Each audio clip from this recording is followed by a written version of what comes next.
찾았습니다. 말라기 3장입니다. 구약성경 맨 마지막에 있는 말라기서.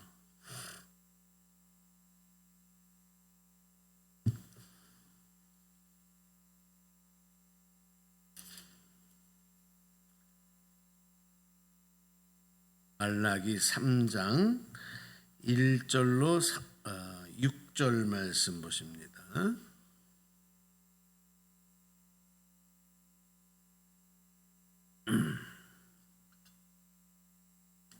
3장 1절에서 6절.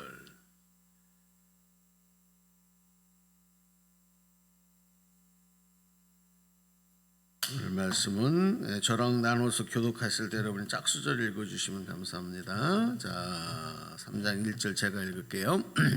만군의 여호와가 이르노라. 보라, 내가 내 사자를 보내리니 그가 내 앞에서 길을 준비할 것이요, 또 너희가 구하는 바 주가 갑자기 그의 성전에 임하시리니 곧 너희가 사모하는 바 언약의 사자가 임하실 것이라. 그가 임하시는 날을 누가 능히 당하며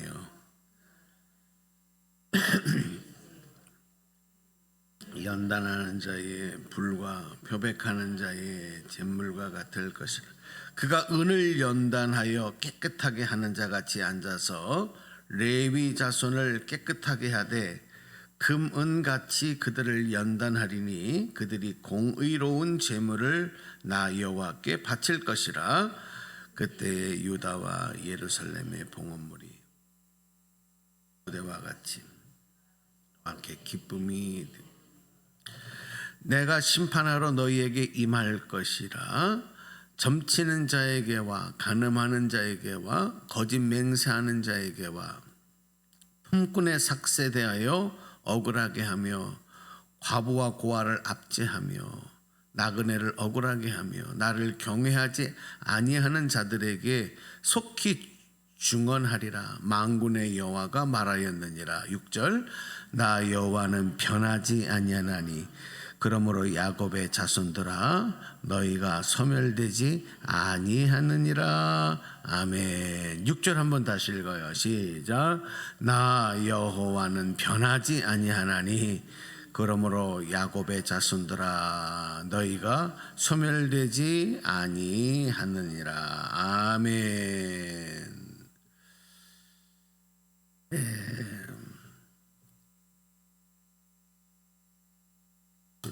우리가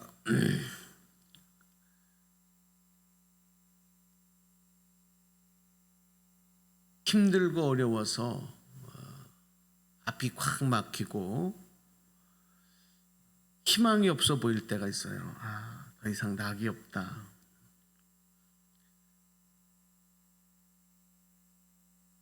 그럴 때에 사람들은 절망감을 느낍니다. 절망감을 느끼고 또 포기하게 되죠. 얼마 전에 영화 중에 터널이라는 영화가 있었는데 그 영화에 보면 갑자기 차를 운전하고 가던 운전자가 터널이 무너지는 거예요. 그래서 이제 그 터널 안에 갇히게 됩니다.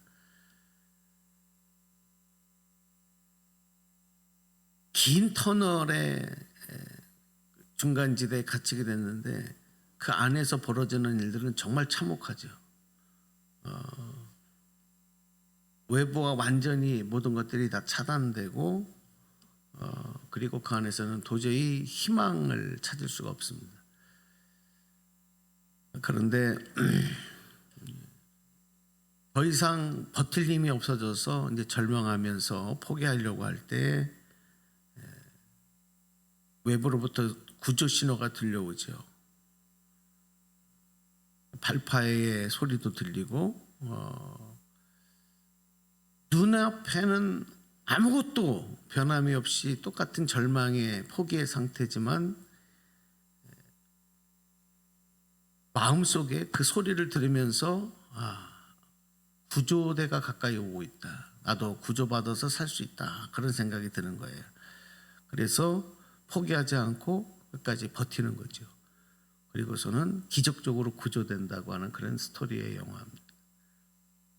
이스라엘 백성들이 역사 속에서 그들의 삶에, 그들의 역사에 큰 정말 지울 수 없는 이런 마치 터널 속에 갇힌 것과 같은 상황이 벌어졌는데, 그 사건이 바로 바벨론 포로 사건입니다. 바벨론으로 포로로 끌려가는, 나라가 멸망하고 그 포로 생활이 이제 한 70여 년 진행이 되다가 다시 포로 생활에서 고국으로 돌아오게 되죠. 그리고도 이제 한 100여 년의 시간이 흐릅니다. 그때에 이스라엘 백성들의 상황들이 여전히 뭐가 좋아지지가 않는 거예요. 기다리고 소망하던 메시아는 오지 않고, 그러다 보니까 삶의 고통은 계속되고, 결국은 어떻게 되냐면 그들이 하나님의 존재까지 부정하게 되는 이제 그러한 의심과 부정이 그들의 믿음까지 흔들어 놓는, 그때 하나님께서 말라기 선지자를 불러요. 그를 택하셔서 그를 통해 말씀하시는 겁니다. 그게 이제 3장 1절 말씀에서 하시는 말씀이 기록되는데, 우리 1절 말씀을 한번 다시 보실까요? 자, 소리내서 한번 다시 한번 합독합니다. 1절 시작. 만군의 여호와가 이르노라, 보라 내가 보내노니 그가 내 앞에서 길을 준비할 것이요, 또 너희가 구하는 바 주가 갑자기 그의 성전에 임하시리니 곧 너희가 사모하는 바 언약의 사자가 임하실 것이라. 아멘. 하나님께서 그런 백성들에게 하신 말씀이 뭐냐면, 반드시 너희를 구원할, 너희를 그 고통에서 구할 하나님의 사자를 보내실 것이다. 보낼 거다. 반드시 보낼 거다.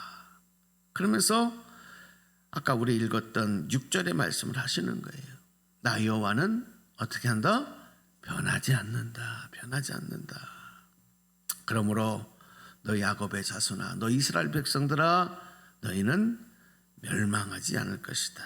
소멸되지 아니할 것이다. 또다시 바벨론의 포로로 끌려가, 나라가 망하고 포로로 끌려갔던 그런 일들이 다시 일어나지 않을 거다. 그렇게 약속해 주시는 거예요. 오늘 우리가 2023년 여기까지 오면서 참 많은 일들이 일어났습니다. 지금과 같이 우리 전 세계적으로 인류 역사에 큰 일들이 많이 벌어진 해가 또 없다. 우리는 흘러가는 시간 속에서 자꾸 또 잊게 하시는 하나님의 은혜가 있어서 이렇게 살지만, 정말 다사다난한 한 해 2023년이었던 것 같습니다. 세계적으로 많은 사건들이 있고, 정말 많은 고통들도 있고 눈물도 있고,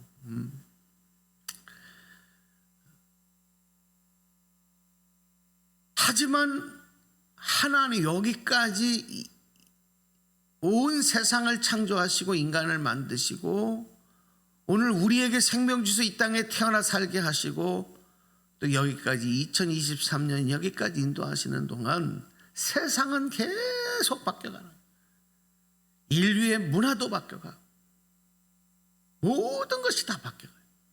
하지만 여호와 하나님은 변하지 아니하신다. 그래서 우리는 하나님을 의지하고 믿는 거예요. 하나님의 약속을 믿는 거예요. 하나님의 사랑은 지금도 계속되고 있는 줄로 믿습니다. 우리 하나님은 어떤 하나님이시냐? 언약의 하나님, 약속하신 하나님, 그리고 그 약속을 성취하시는 하나님이신 줄로 믿습니다. 반드시 그 약속을 이루십니다. 그래서 오늘 우리의 각자의 상황들이 다 달라요.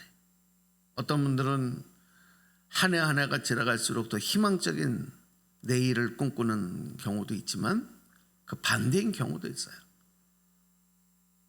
오늘 지금까지 기도하면서 하나님이 많은 응답과 은혜를 경험하고 감사하고 더 희망과 기대를 갖고 있는 경우도 있지만, 기도했지만 아무런 응답과 축복의 문이 열리지 않아 답답한 경우도 있어요. 또 사람들에게 배신당하고 상처당하고, 그래서 삶의 기쁨과 희망을 잃어버리는 경우도 있어요. 그러나 오늘 이 말씀, 하나님은 변하시지 않는다. 영원토록 변하지 않는다.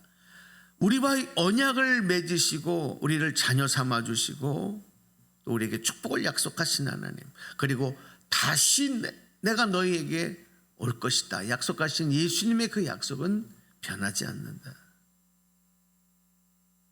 오늘 우리가 이 약속을 붙들고 다시 희망을 가지고 내일을 기대하며 나가는 것이 우리에게는 말라기서를 통해서 말라기 선지자에게 말씀하게 하신 하나님의 음성을 다시 듣는 것입니다. 그것이 바로 믿음의 신호다. 터널 안에서 답답하게 절망 가운데 포기하려고 했던 그 조난자가 희망의 소식을 듣고 다시 기대함을 가지고 버티고 인내하고 기다렸던 것 같은 그런 마음들이 오늘 이 말씀을 통해서 우리에게 있었으면 좋겠습니다. 하나님은 변하시지 않습니다. 우리에게 더 크게 역사하시고 축복하시고 우리를 승리의 자녀로 삼아주실 줄로 믿습니다. 그래서 이제 오늘과 이제 내일 그리고 주일 마지막 31일 날이 주일이죠.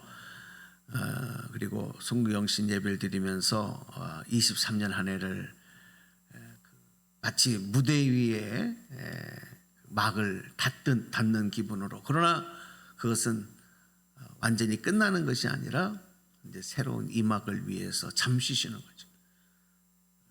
기대함과 희망으로 아름답게 유종의 미를 잘 거두시고 우리 새해 또 힘차게 희망 가운데서 주님의 축복의 첫 발걸음이 내디뎌지는 그런 은혜가 우리 모두에게 있기를 주님의 이름으로 간절히 축복합니다.